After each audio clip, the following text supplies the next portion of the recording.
Bugün Ağustos'un başında yönetmeye başladığım bir e-ticaret hesabının kampanyalarını sizlerle paylaşmak istedim. Çünkü bu hesapta birçok çeşit kampanya kullanılıyor. Hepsini ayrıntılı olarak görmüş olabilirsiniz. Yani neler yapmış, ne gibi sonuçlar getirmiş kampanya türlerine göre görebilirsiniz. Öncelikle bu bir dekorasyon ya da ev mobilyası ürünleri satan bir sitenin Google Ads hesabı.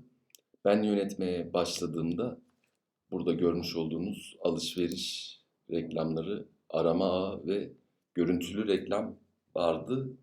Bu üç kampanyanın haricinde ben bir tane maksimum performans reklamı açtım, bir tane de remarketing oluşturdum.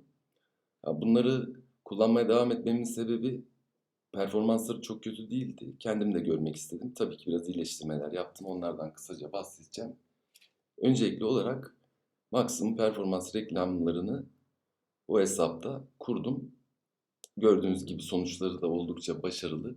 4.605 lira harcamaya 104.316 lira bir dönüşüm değeri getirmiş ve ROAS da 22.65 olmuş. 381 tane sipariş getirmiş.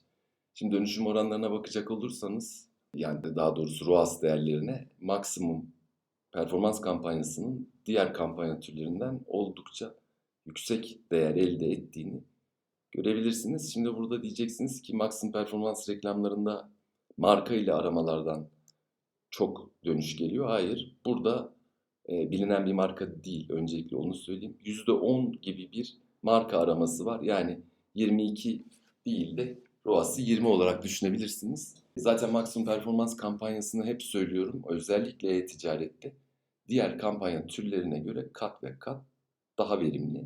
Bunu belki de 15-20 e-ticaret hesabında test etme şansına sahip oldum. Tabii ki maksimum performans reklamlarının altında alışveriş reklamları da çalışıyor.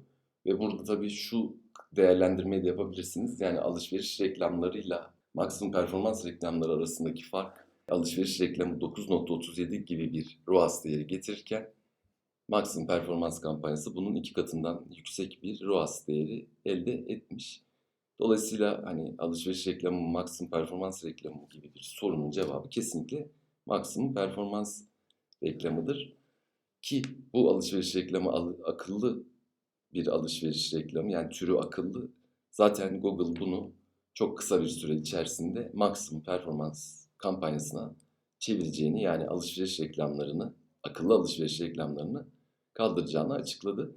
Ama ben hani çok da kötü görünmediği için, hatta tamam max kadar olmasa da yaklaşık 10'a yakın bir ROAS değeri elde ettiği için bu kampanyayı kullanmaya devam ediyorum. Bütçesi yaklaşık 300-400 liraydı.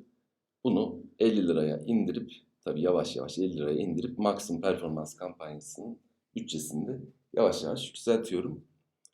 Burada tabii maksimum performans kampanyası oluştururken başlıkların doğru yazılmasına, yani sizinle ilgili başlıkları belirtmenizde özgün, ilgi çekici başlıklar tanımlamanız oldukça önemli. Burada da gördüğünüz gibi alışveriş reklamına göre çok çok daha iyi çalışan bir maksimum performans kampanyası var.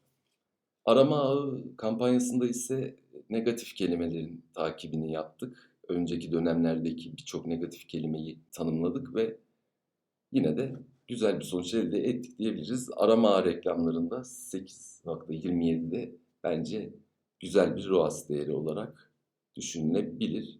Evet, gelelim yine var olan görüntülü reklam kampanyasına. Bu da akıllı görüntülü reklam türünü kullanıyor. Yani hedef kitle seçme ya da yani ilgi alanı gibi tanımlamalar mevcut değil. Ancak o da gördüğünüz gibi 3.75'lik bir ROAS değeri elde etmiş. Hala devam ediyor. Evet, düşük bütçeyle ilerliyoruz bunda da. Ve bir tane görüntülü yeniden pazarlama reklamı oluşturmuştum. Onun da 4.06 gibi ROAS değeri var. Yani en azından siteye giren ziyaretçileri takip edip onlara tekrar ulaşma şansına sahip oluyoruz.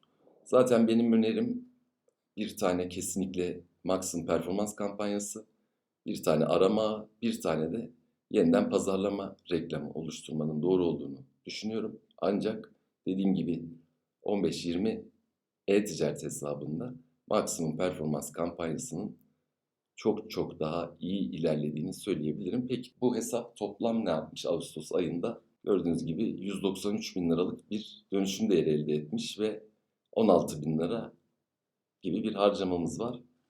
ROAS'ımızda bütün kampanyaların ortalaması 11,56 olmuş. Sizlere burada hemen hemen tüm kampanya çeşitlerinin bir aylık gerçek sonuçlarını vermeye çalıştım.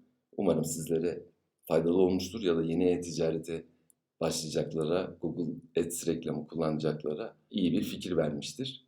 Bugünlük bu kadar. Bir sonraki içerikte görüşmek üzere. Herkese başarılar diliyorum.